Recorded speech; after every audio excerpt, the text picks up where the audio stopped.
Hey everybody, it's Femtrooper, and today I'm going to be reviewing Dragon Quest VIII.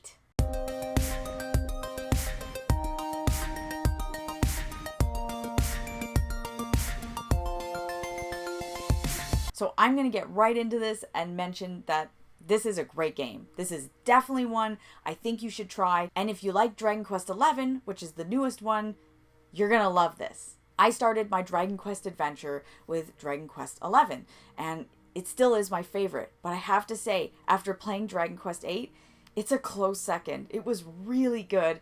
Everything about it was what I want. This is what I want in a JRPG. So what are you getting with this game? Great music, great story, great setting, great sense of adventure, fun combat, great villains, great enemies, great everything. I really like Dragon Quest games because they're incredibly simple and comforting. Everybody says Dragon Quest is like the comfort food of the JRPG world, but it's true, and it really holds true for me. I absolutely loved this. It was so much fun. I never was like, what? Who?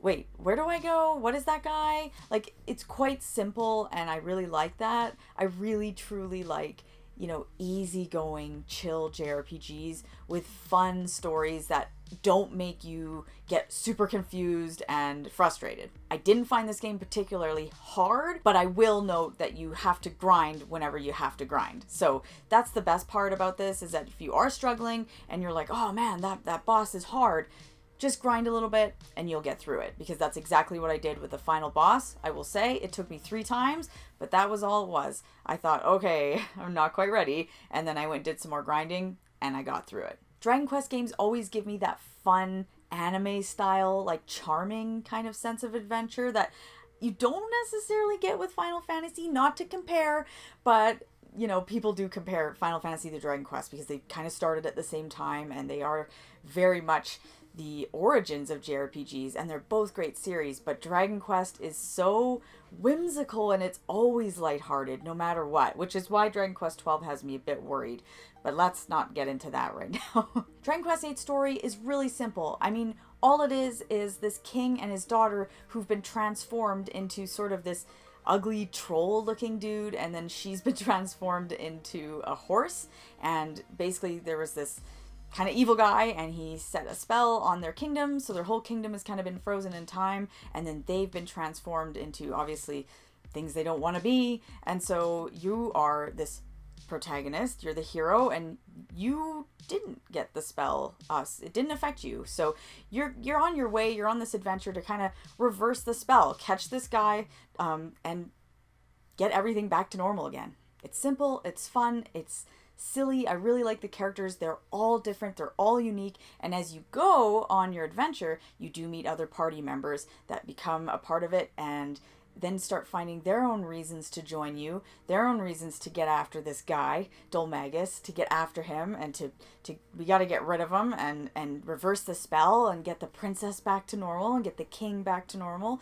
And it's just incredibly lighthearted and super fun. The battle system is, of course, standard Dragon Quest battle system. You do have an alchemy pot where you can create weapons.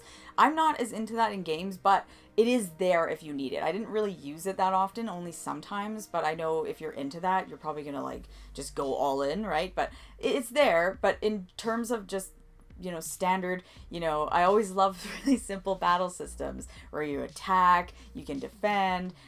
If you want to make yourself stronger, you just have to upgrade your weapons, and so you grind to get money, then you go buy those weapons, and then you can use magic or whatever. So really simple, but that's why I love it. Music is top notch in this game. It's exactly what you expect from a Dragon Quest game.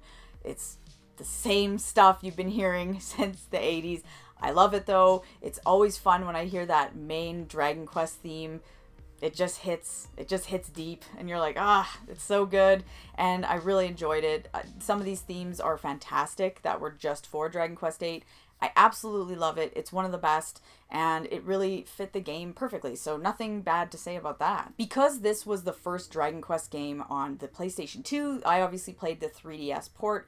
It was the first one to kind of have cinematic scenes that you're seeing more so than the previous ones, like on the PlayStation 1 and before. So you are getting more of that Dragon Quest XI look, but that's what that's from. Dragon Quest XI is obviously coming off of that. So it's great to see. It was fun to see what they did with that, and I thought they did a brilliant job. I personally wasn't into the English voice acting, and you could not select Japanese voice acting on the 3DS version. So I was kind of bummed about that because I would have preferred to play it in Japanese. I played Dragon Quest XI in Japanese and thought it was fantastic. So I always connect with it more. I mean, that's the original way it was intended to be played. So I usually like that more, especially with really Japanese type games. So I was kind of bummed that I had to play it in English because I just thought it was okay.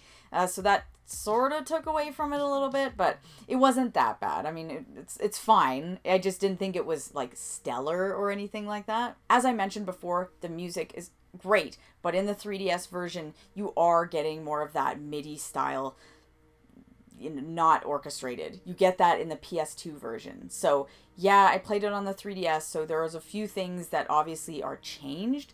But then, I mean, there's some really good things, like you can actually see the enemies when you're walking around. I thought that was great because sometimes I had to get to a town and I was like, I just need to get to an inn. I need to heal and I don't have time to do any battles right now. I just got to go heal up. And so I could kind of dodge enemies, and then I just thought that would be kind of a bummer if I had to, go through random battles to get back to like a town. So it was really nice that I could see all the enemies. So there's pros and cons to the 3DS version, but to me, the fact that I could play it portably and just have a great time, I don't mind that the music wasn't fully orchestrated. I mean, it's on the 3DS. Like, it's okay. It's fine with me, and the music is still great. Like, it's still a great score. You're just not getting real instruments doing it. So kind of like a downside, but like, it's fine. I would definitely place this in my top JRPGs of all time overall.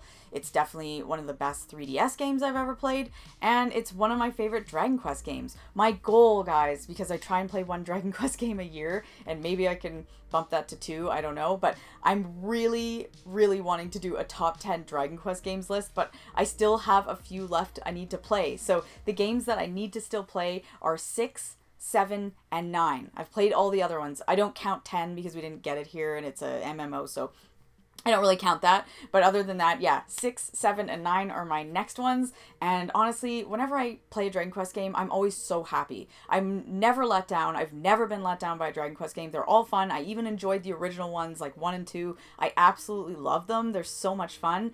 Dragon Quest is great, so I highly recommend this series, and this one is a great one to start with. So if you're not sure where to jump in, I would recommend 8 or 11, definitely because they have more of a modern vibe. Like, they're not, they don't have the 16-bit look, so if you're not into that, definitely check out Dragon Quest VIII and definitely check out 11. They're both great. They have great stories and great characters, and because of the cinematic cutscenes, I do find that you connect with the characters a little bit more than the previous entries. No slam, but I will say that that does help when you get cutscenes and dialogue between characters.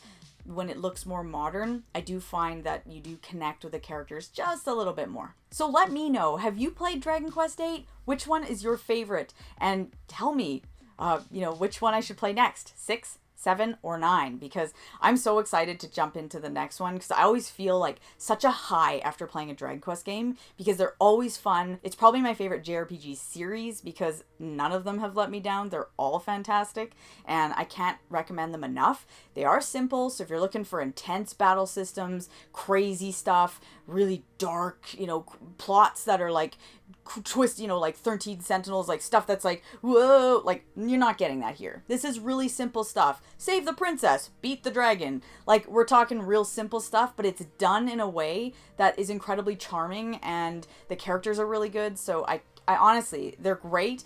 I love it for that reason because it's nothing too complicated. I know I'm in for a great time when I play Dragon Quest game, and Dragon Quest VIII didn't let me down. It actually exceeded expectations because I was a little worried. I thought, what if I don't love it as much as I think I will because I love 11 so much and I'll be let down or whatever? No way. It was an excellent time and I had fun every moment. So that's my Dragon Quest VIII review. Loved it. Totally recommend it. And remember, please like and subscribe, and I'll see you guys in my next video.